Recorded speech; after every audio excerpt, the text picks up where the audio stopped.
Baiklah, Assalamualaikum warahmatullahi wabarakatuh. Halo semuanya, perkenalkan kami dari kelompok militer.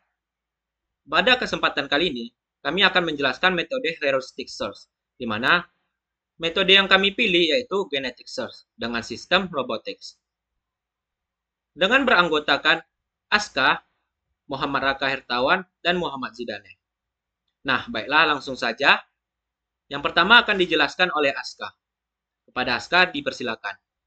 Nah, di sini pada definisi algoritma ya, yaitu algoritma genetika atau genetik algoritm merupakan salah satu metode heuristic search adaptif yang termasuk dalam kelompok besar algoritma evolusioner.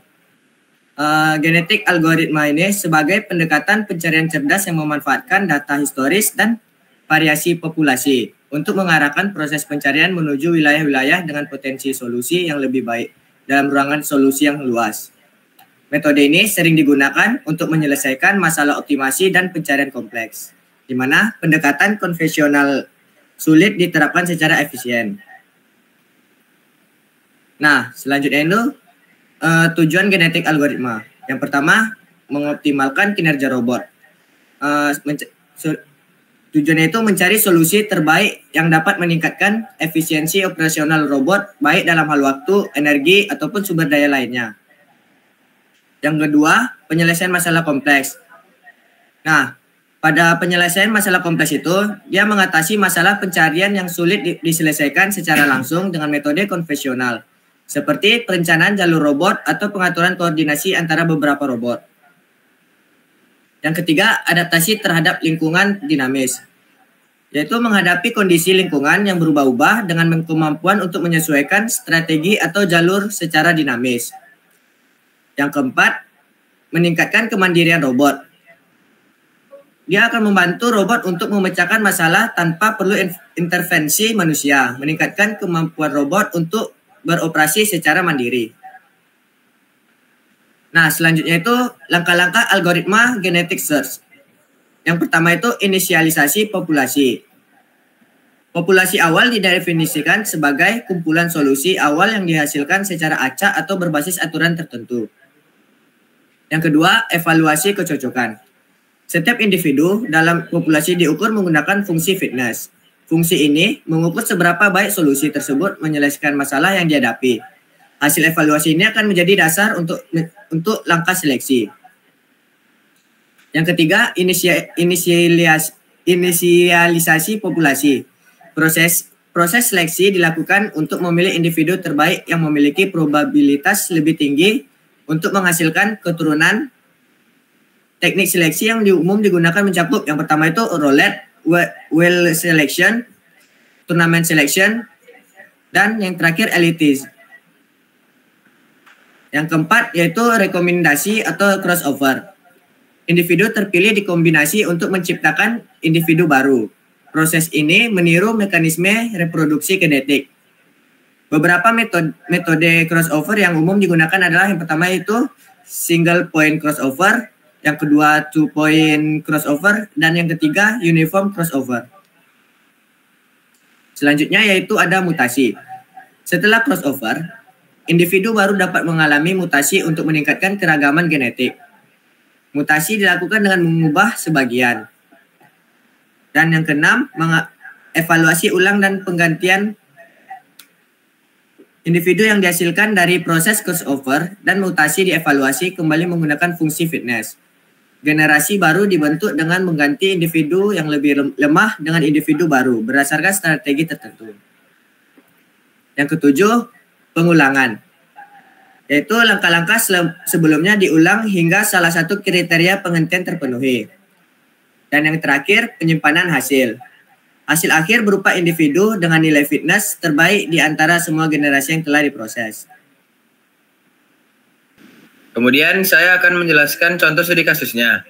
Misalkan, kita ingin menemukan solusi optimal dari masalah traveling salesman problem atau TSP, yaitu mencari rute perjalanan paling singkat yang dimulai dari kota awal, mengunjungi semua kota satu kali, dan kembali lagi ke kota awal. Nah, jadi di sini kita memiliki daftar kota berikut, yaitu ada kota A, B, C, dan D. Setiap edge atau jalur antar kota memiliki jarak tertentu seperti pada gambar. Tujuan algoritmanya adalah menemukan urutan kunjungan kota yang menghasilkan total jarak minimum. Dan representasi kromosomnya adalah satu urutan rute, contoh misalnya A menuju B, menuju D, menuju E, dan menuju C, dan menuju A. Gen adalah satu kota, dan panjang kromosomnya sama dengan jumlah kota yang dikunjungi, ditambah dengan kembali ke kota awal.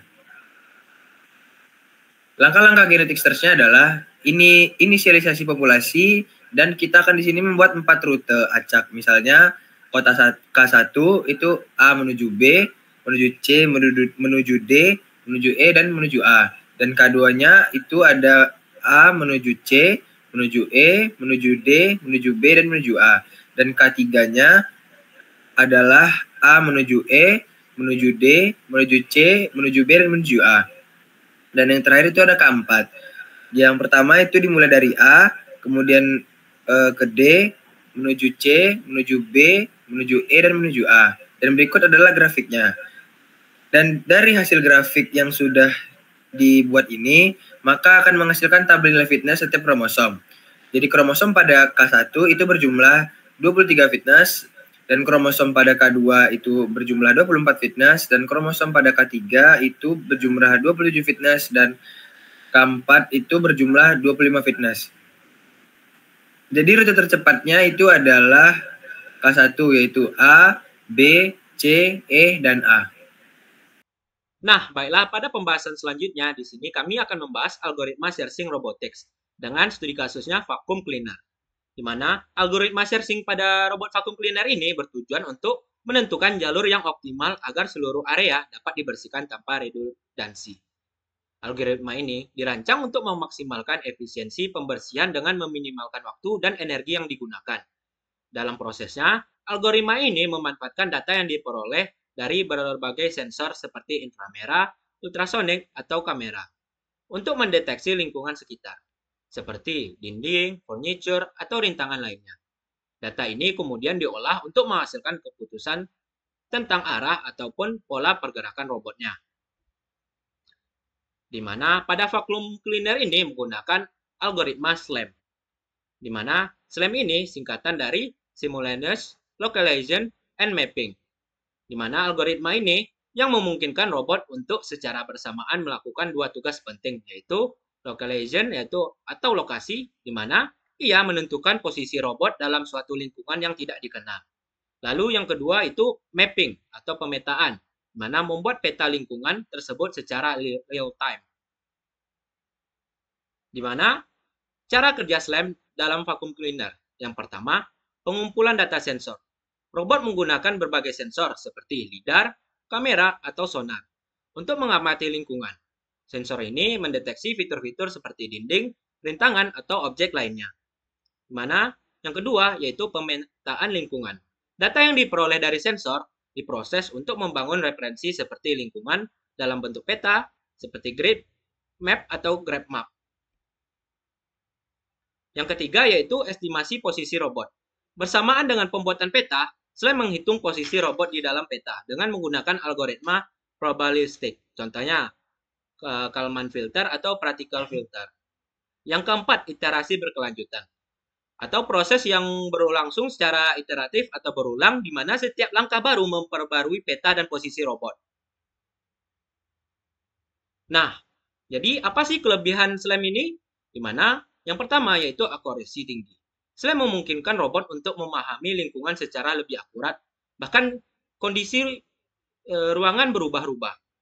Yang kedua, efisiensi. Dengan mengetahui peta lingkungan, robot dapat memilih jalur terpendek atau paling efisien.